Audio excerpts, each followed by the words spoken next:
Amém.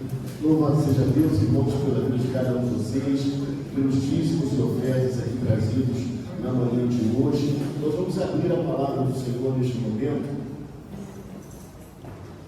No último livro da Bíblia, o livro de Apocalipse. Nós faremos a leitura do capítulo de número 2, versículos de 8 a 11. Amém?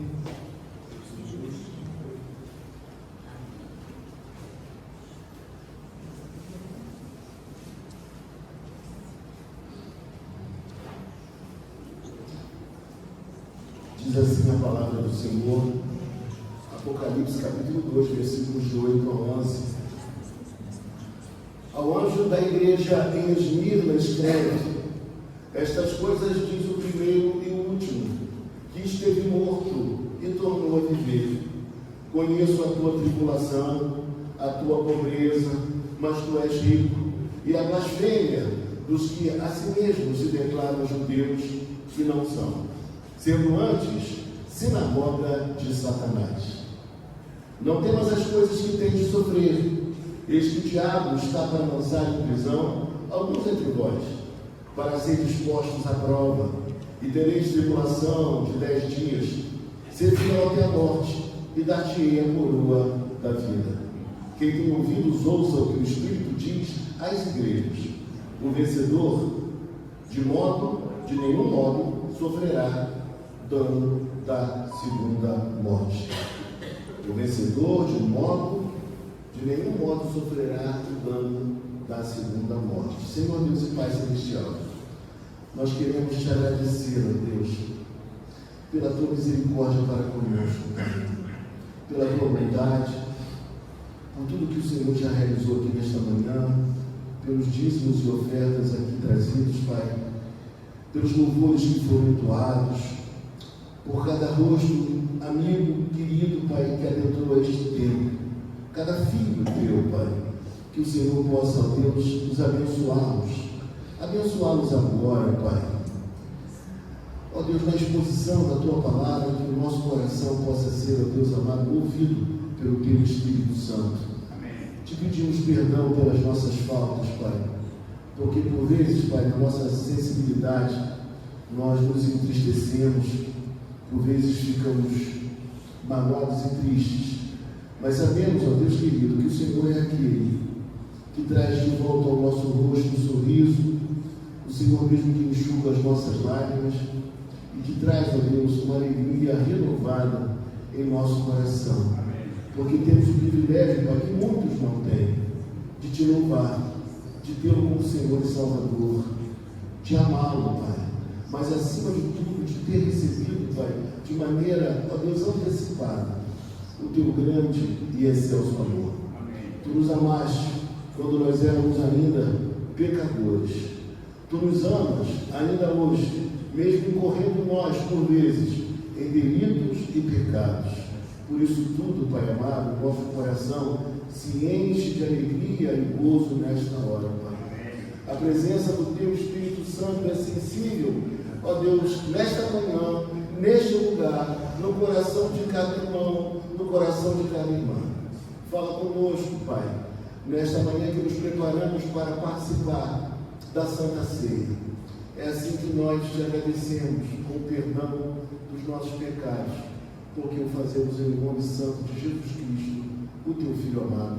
Amém. Meus amados irmãos, nós estamos pregando uma série de mensagens sobre as igrejas da Ásia Menor que estão no Apocalipse.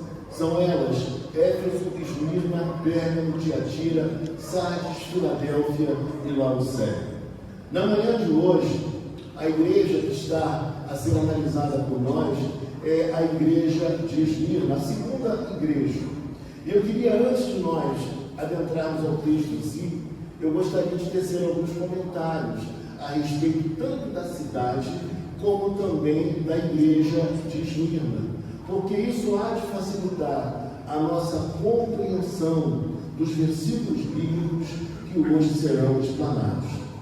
Eu diria para você, inicialmente, irmãos, que é bom reiterar que este texto, o texto do Apocalipse, ele foi escrito não para trazer pavor a ninguém, muito pelo contrário, Apocalipse foi escrito para trazer alento, encorajamento, vigor, força a todo aquele que crê em Jesus Cristo e passa ou já passou por algum momento de tribulação e dificuldade.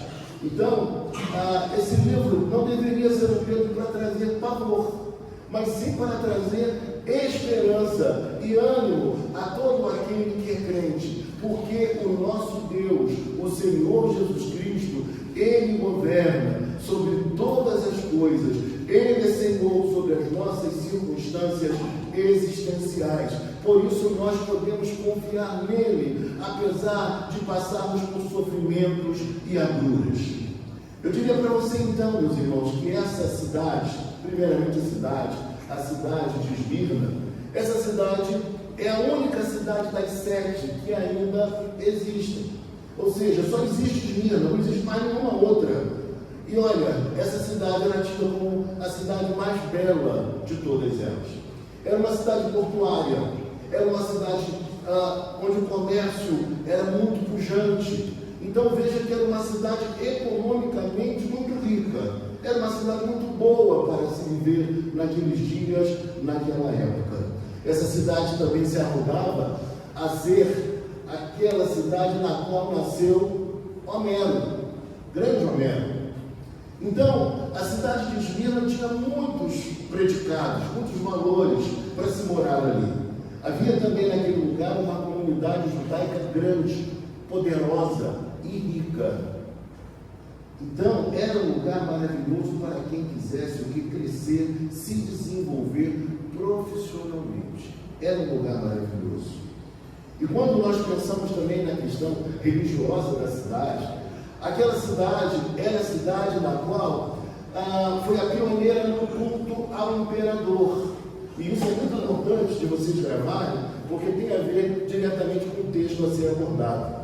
Essa cidade, então, era a cidade pioneira na questão da adoração ao imperador, culto ao imperador. No ano 25 da era cristã, ela venceu, vamos dizer assim, uma concorrência com outras cidades para ali poder erigir um templo ao imperador.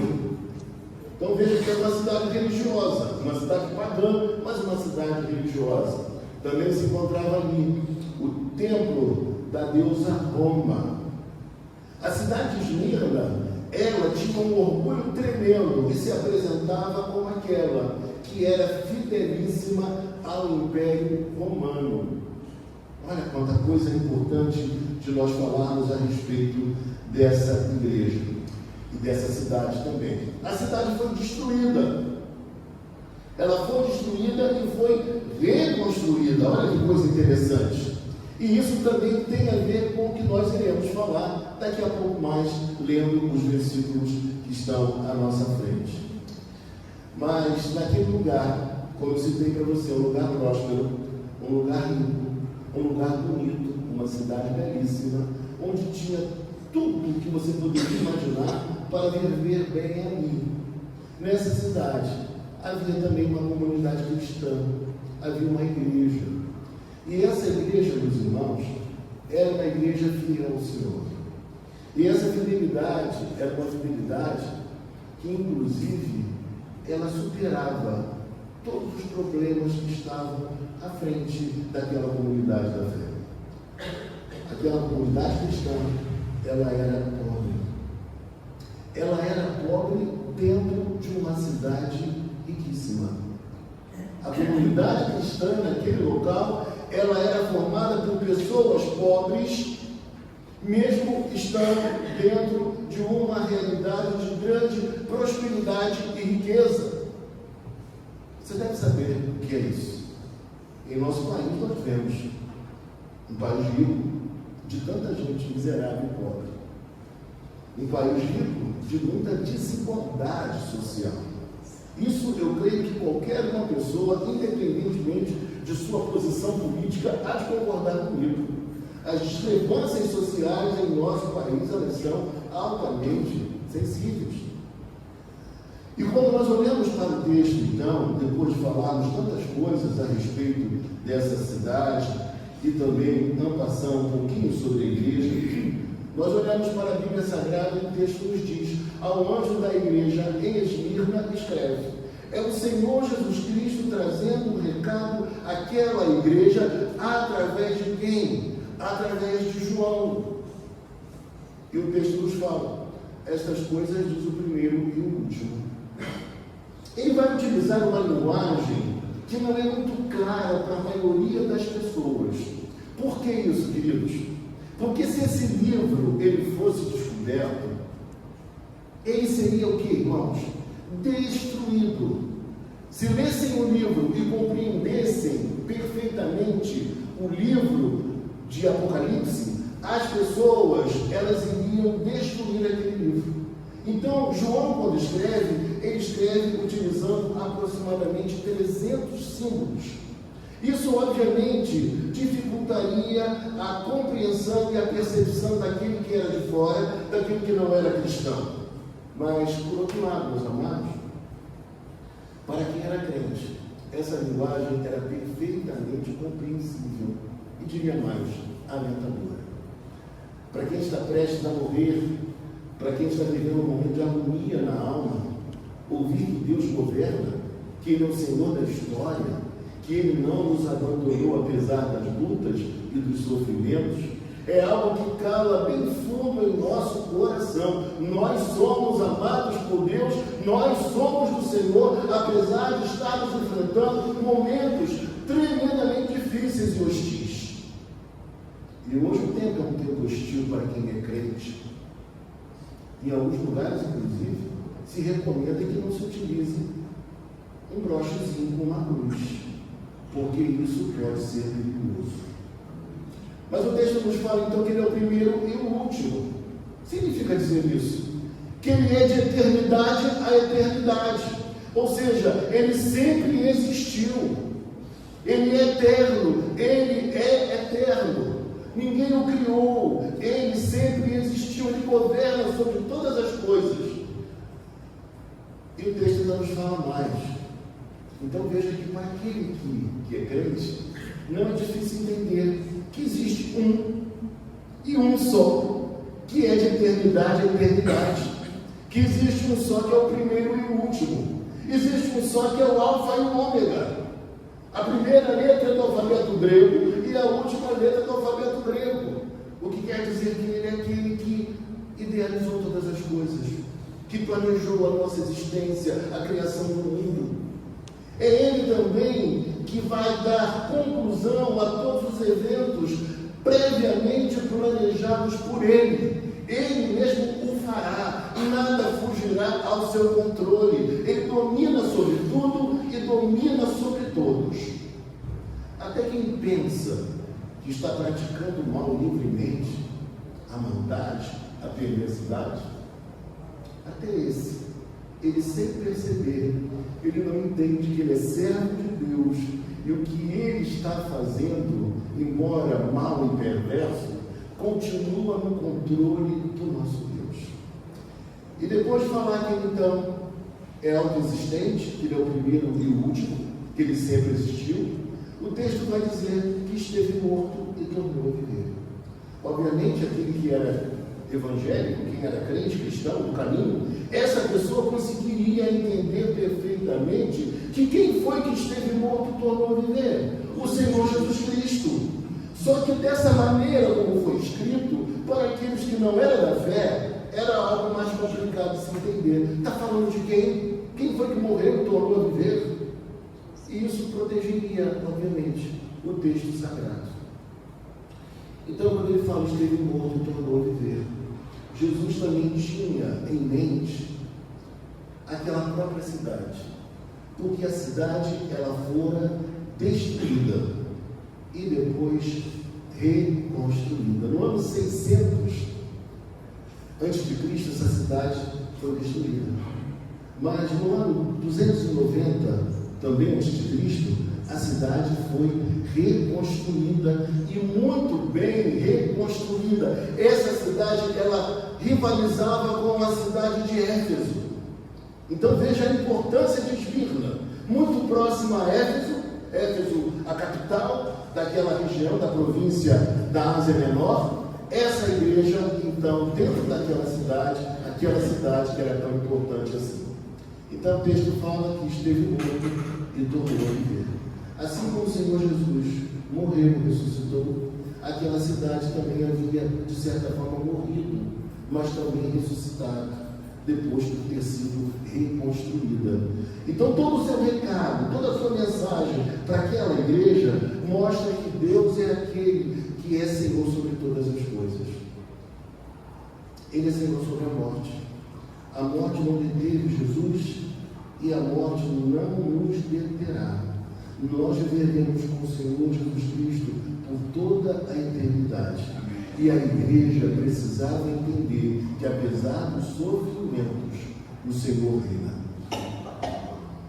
E quando nós chegamos no versículo de número 9, aparece assim no texto: conheço a tua tribulação. O texto está dizendo para nós que aquele que anda no meio dos candeeiros, aquele que conhece a sua igreja, ele a conhece não apenas de ouvir falar ou de forma distanciada. Existem pessoas que nós as conhecemos. Você conhece fulano? Eu falo, conheço, mas eu nunca tomei um café com ele. Eu nunca conversei com ele. Eu não sei o que ele pensa, quem ele é, como ele vive. Mas eu conheço. Não é assim? Mas o texto fala de um conhecimento diferenciado. Esse conhecimento é um conhecimento experimental, sabe? Quando você conhece a pessoa, de se relacionar com ela, de estar perto dela, de saber realmente quem ela é. E o Senhor Jesus Cristo, meus irmãos, Ele conhece a mim, você, como realmente você é, porque Ele te conhece de perto e não de longe. Ele se relaciona contigo. Ele sabe o que você passa, Ele sabe o que você aguenta, Ele sabe o que você suporta. E naqueles momentos em que as lutas são as mais intensas, é Ele mesmo que nos sustenta e nos mantém. Quando nós entendemos que as nossas forças estão se esvaindo, estão indo embora, o Senhor novamente, Ele nos fortalece, Ele nos encoraja, nos põe de pé para que nós prossigamos. Mas Ele fala que conhece aquela igreja, e Ele conhece também o seu sofrimento. Ele não conhece somente a alegria, o momento de prazer, de felicidade, de encantamento, mas Ele conhece também a tribulação daquela igreja. O que significa dizer, meus irmãos, que o Senhor sabia o que aquela igreja estava passando. E você que hoje está entre nós, que nos visita, ou você que nos assiste pela internet, saiba de uma coisa: o Senhor sabe da tribulação que você está enfrentando. O Senhor sabe, por vezes, a tribulação significa, e aqui no caso era isso, perseguição. Era perseguição e sofrimento. Então Ele conhece a igreja, Ele sabe o que aquela igreja passa, que aquela igreja passava por tribulações, e o texto nos informa então que essa igreja também era uma igreja, irmãos, pobre. Mas o curioso é dizer para você que não é a pobreza que nós imaginamos de alguém que de repente nesses dias de carestia, ele vai ao mercado e ele fala assim: vou levar um frango porque a carne não dá para levar porque está muito cara. Não é esse tipo de pobreza que às vezes nós temos que enfrentar, abrir mão de alguma coisa porque está mais elevado o valor. Mas aqui não é esse termo. Aqui o termo no grego, na língua grega, significa uma pobreza extrema. Eles eram paupérrimos. E quando a gente pensa nisso, a gente pensa: por que eles eram pobres, gente? Eles não eram trabalhadores? Será que era isso? Eles não eram esforçados? Era esse o problema? Não. Aquela igreja, ela era composta por escravos e homens livres, mas de baixa condição.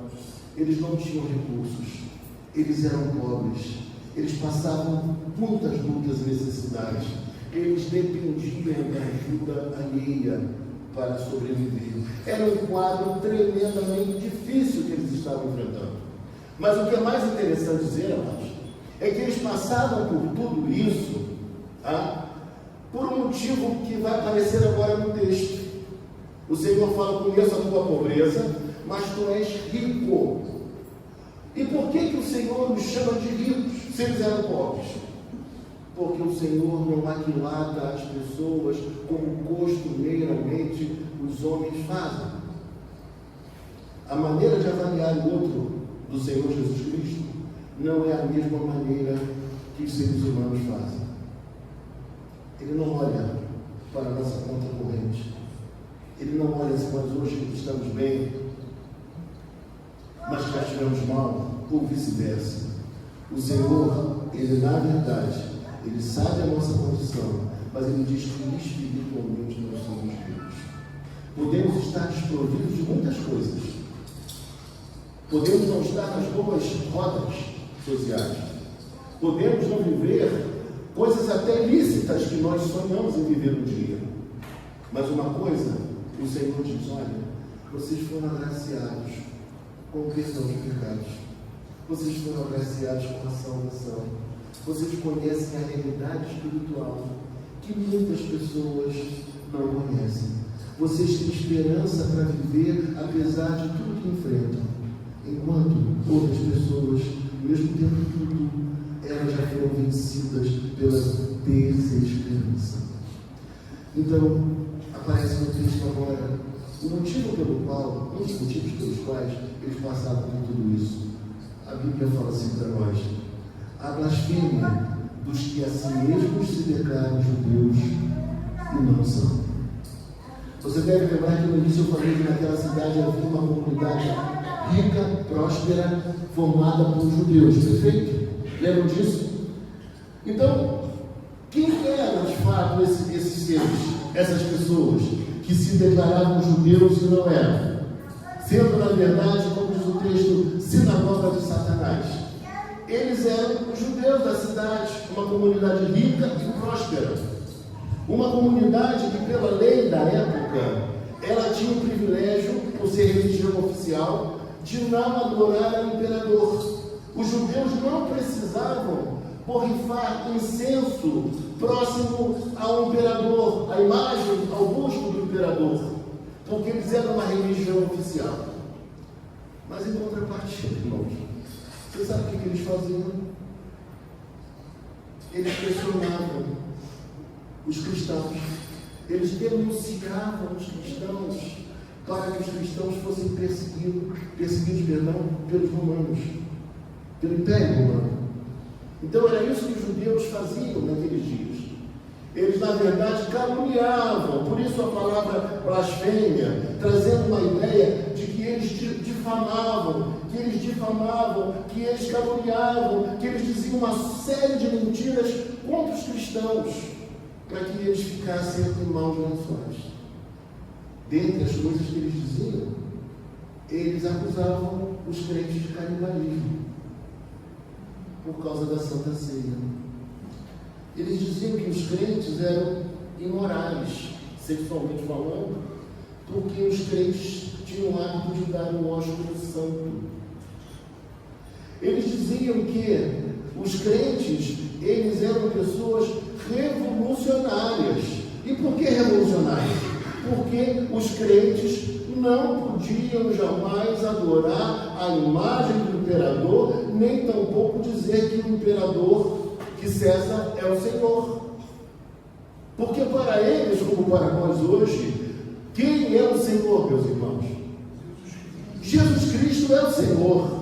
E eles não poderiam falar em hipótese alguma que César era o Senhor. E sabedores disso, os judeus os pressionavam. Os judeus os denunciavam. E eles viviam a perseguição. Olha que coisa. Não era um bom negócio ser crente em Esmirna. Como cada dia mais não está sendo um bom negócio ser crente em nossas cidades. E outra coisa, tudo isso eles viviam, sabe por quê? E porque eles eram pobres também, porque eles não podiam negociar com os demais. Todas as associações, tipo os sindicatos de hoje, todas as associações de artesãos, elas eram dirigidas por pagãos e com um padroeiro, ou seja, havia um santo, havia um Deus, havia uma divindade que era padroeira daquela instituição, daquele sindicato. E ele precisaria então o quê? Fazer parte daquilo, se associar àquela coisa e se dizer como um devoto, prestar culto àquela divindade, e cada uma associação tinha o seu Deus e a sua divindade. Tudo isso eles passavam ali. E obviamente o que acontecia? Os melhores negócios eles perdiam. As maiores oportunidades eles estavam alijados. Sabe? Quando alguém diz assim, não chame ele não que ele é crente. Vamos promover o outro, porque o outro não vai ser tão chato, segundo os nossos interesses. Esse aí é crente, ele é beato, esse aí é chato. Não, vamos escolher outro. Quando você está sendo de fato premido por aqueles que estão à sua volta, por conta da sua fé, da sua crença, dos seus valores. Eles sabiam que os crentes não poderiam compactuar com algumas práticas. Então, obviamente, eles assumiam os cargos inferiores, as funções que ninguém queria. Eles tinham que se virar para sobreviver. Era assim que era a vida deles. Era essa a comunidade de Esmirna. Eram esses os cristãos que o Senhor fala que eles eram ricos, embora fossem pobres. Eu quero dizer para você nesta manhã que o Senhor Jesus conhece você, conhece a sua história, sabe o que você passa, sabe o que você está enfrentando, sabe que por vezes, em alguns momentos, você vai ser obrigado a dizer não a algumas oportunidades que surgirão à sua frente, por conta da sua fé. Então, o discurso bíblico, a passagem bíblica, ela nos convida a uma tomada de postura, ainda que envolva sofrimento, abnegação e até mesmo a perda de valores, de posições, de riquezas, quando nós somos obrigados a abrir mão por conta da nossa fé e da nossa crença. Isso eu não faço. Tal coisa eu não vou participar por conta da minha fé. Eu não vou agir contra a minha consciência, como bem disse o Lutero certa vez. E aí o texto então nos diz que eles eram a própria sinagoga de Satanás. E os cristãos daquela cidade, eles enfrentavam a perseguição governamental, porque eles não adoravam o imperador. Eles enfrentavam a perseguição religiosa, porque sua fé não era aceita pelo Império Romano. Então veja, quantas coisas eles estavam enfrentando por conta da sua fé. Eles enfrentavam a perseguição econômica. Eles abriam mão de certos negócios porque não podiam entrar em conluio com certas práticas erradas. E eles sofriam, como vai ficar mais claro ainda, a perseguição física. É o que o texto vai nos dizer na sequência. Versículo de número 10. O texto diz: não temas as coisas que tens de sofrer. O Senhor fala para eles: olha, não temam, vocês vão passar por coisas difíceis, eu estou alertando vocês, mas mantenham a sua fé e a sua esperança. Não temam, vocês vão sofrer, vocês serão testados, vocês serão provados. Irmãos, não há crente que não seja provado nem testado. Se você em algum momento não foi testado nem provado, possivelmente você não é crente. Porque todo crente é premido pelos desafios éticos. Todo o cristão, em dados momentos, ele vive uma situação que ele não sabe bem como fazer com a sua força própria. Mas somente Deus pode encorajá-lo a dizer não àquilo que todo mundo diria sim. Sabe aquela conversa que todos dizem assim? Qual o problema, meu irmão? Todo mundo faz assim. Como é que você não faz? Você está maluco? Todo mundo faz. Você já viu quanto que você ganha? E se você deixar de ganhar o que você ganha? Como é que você vai sobreviver? Eu acho bom você repensar. Mas quando nós estamos resolutos em Deus, confiantes em Deus, fiéis a Deus, o Senhor nos encoraja a enfrentar esses momentos. E o texto nos fala: eis que o diabo está para lançar em prisão alguns dentre vós. Ele está dizendo que alguns membros daquela igreja, eles seriam presos. Não todos, mas alguns seriam presos. E o texto diz mais: para ser dispostos à prova. Ele está dizendo que eles seriam testados. Sabe? Satanás nos tenta, mas Deus nos prova. Aquilo que pode ser até mesmo uma tentação de Satanás, pode ser por vezes uma prova de Deus. Satanás está te tentando, mas Deus está te testando, porque Deus queria saber quem era quem lá em Esmirna. Quem era crente e quem não era. E a gente só sabe depois da prova.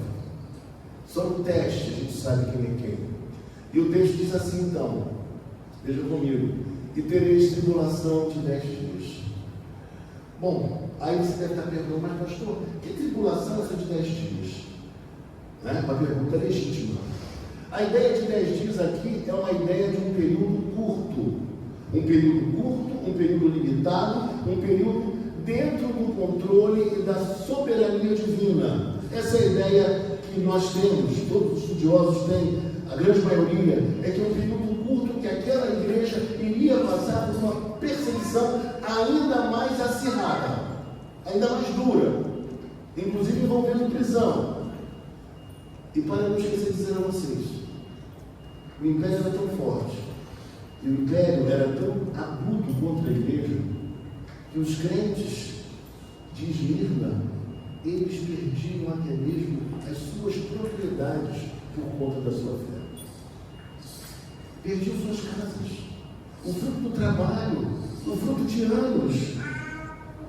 O Estado impingia isso a eles. Pessoas eram retiradas de casa, espancadas, sofriam, viviam todas as agruras por conta do Estado romano, do Império Romano.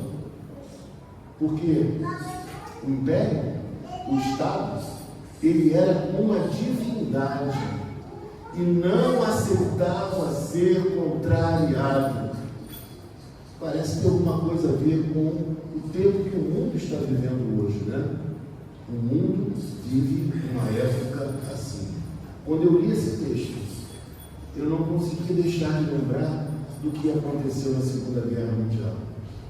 Onde os judeus eram retirados de casa, perdiam seus bens, suas obras de arte, tudo aquilo que eles construíram durante anos de trabalho, e eram levados para campos de extermínio.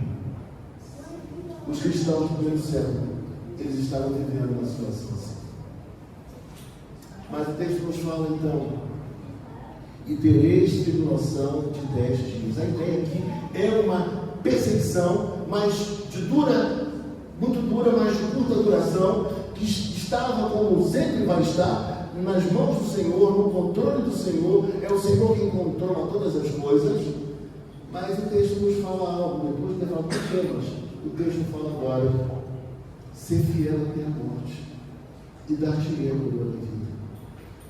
A ideia aqui, muito mais do que seja fiel até o último dia, e você vai ser salvo, e você vai gozar da eternidade, mas o que o texto quer mostrar é o seguinte: ainda que você tenha que pagar com a própria vida, sabe? Não é apenas perseverar e enfrentar tudo até o final, mas ainda que você tenha que enfrentar a morte,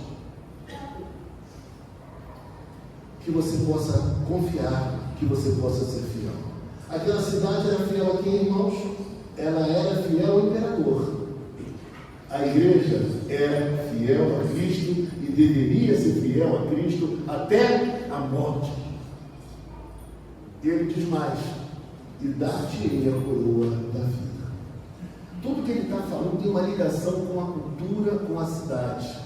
Quando ele fala dar-te-ei a coroa da vida, é porque naquela cidade eram comuns que os Jogos Olímpicos. Então, haviam disputas, competições. Então, quem ganhava, quem vencesse, recebia uma coroa de louros. Era assim que acontecia. Como também quem prestava um bom serviço ao Império Romano também recebia uma condecoração. Ele vai dizer o seguinte: olha, vocês receberão no final a coroa da vida. Ainda que vocês paguem com a vida e morram, vocês terão uma vida eterna. O Senhor está dizendo: olha, vocês não perecerão eternamente, pelo contrário, vocês viverão para todos sempre. Essa é a mensagem de esperança que o Senhor traz àquela igreja. E isso, meus irmãos, tem algo a ver comigo e com você. Ainda que a gente seja obrigado pelas circunstâncias, em nome da nossa fé, a renunciar a muitas coisas, nós devemos fazê-lo. Porque o Senhor, Ele governa a nossa vida, Ele governa a nossa história. Outra coisa importante dizer aqui: o sofrimento era de 10 dias, porque Roma não se responsabilizava pela comida dos seus prisioneiros. Vocês devem lembrar que Paulo, quando esteve preso, ele precisou de ofertas e de ajuda, tanto para manter a casa na qual ele estava detido, aprisionado, uma prisão domiciliar, como também para manter as suas necessidades básicas. E outra coisa, o período não poderia ser grande também, por quê? Porque Roma era implacável com os inimigos do Império. Eles eram mortos. Além de não ter comida, de não ter nada, se sobrevivessem por mais tempo, o que era quase incomum, era raro, eles eram, de fato, lançados às feras. Eles morriam por conta da sua fé em Cristo Jesus. Mas o Senhor fala para nós que, se nós perseverarmos, nós receberemos a coroa da vida. Nós já somos salvos. Nós não perdemos a nossa salvação. Mas aqueles que são salvos, eles testificam com a própria vida a perseverança, a persistência. Aquele que é salvo, ele não volta atrás. Ele não desiste facilmente. Ele enfrenta os maiores problemas por conta da sua fé, mas ele o faz com galhardia, ainda que por vezes sem dormir, ainda que às vezes passando por alguns momentos mais difíceis. Como quem já viveu alguma situação assim, já deve ter passado algumas noites em claro, em oração, pedindo a Deus misericórdia e graça para a solução de um grave problema. E quando nós chegamos no versículo número 11, o texto vai nos dizer assim: quem tem ouvidos, ouça o que o Espírito diz às igrejas. O vencedor, de nenhum modo, sofrerá o dano da segunda morte. Quem são os vencedores? São os crentes. Somos nós. Então, o vencedor é aquele que está na mesma luta e na mesma peleja do Senhor Jesus Cristo. E dela não desiste, não sai do campo de batalha, permanece lutando com disposição, com coragem. O vencedor, de nenhum modo, sofrerá o dano da segunda morte. O que seria a segunda morte? Vocês sabem. Mas imagine você que lesse isso não entender coisa alguma. Quem não era crente, de modo nenhum sofrerá o dano da segunda morte. A segunda morte, irmãos, é a morte eterna. É o lago de fogo e enxofre. É a morte, é o sofrimento daquele que de fato não acreditou, que não depositou a confiança em Jesus Cristo. Esse sim é o perdedor, ele não é o vencedor. Mas o vencedor, ele pode ser alguém que esteja vivendo hoje uma grande tribulação. um grande problema, uma grande perseguição, um grande sofrimento. Mas ele precisa saber que todas as coisas estão no controle do nosso Deus. O Senhor nos faz, sim, prosperar. O Senhor abre portas para nós. O Senhor nos abençoa. Mas nós precisamos pedir a Deus que o nosso trabalho seja lícito, que o nosso trabalho seja honesto, que o nosso trabalho seja para o bem da humanidade, que o nosso trabalho glorifique ao Senhor e o exalte.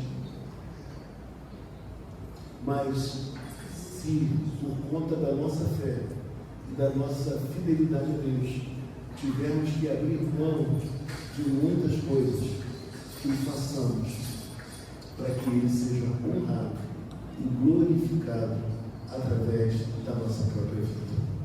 Eu quero orar com você, porque eu sei que, assim como eu, já vivi situações parecidas, não chegam com exatidão ao que eles viveram lá, mas já vivi momentos de pressão. E eu tenho certeza que alguns de vocês também já vivenciaram, ou talvez estejam vivenciando momentos assim. Se coloquem diante de Deus e digam: Senhor, eu quero prosperidade, mas mais do que a prosperidade, eu quero a prosperidade espiritual.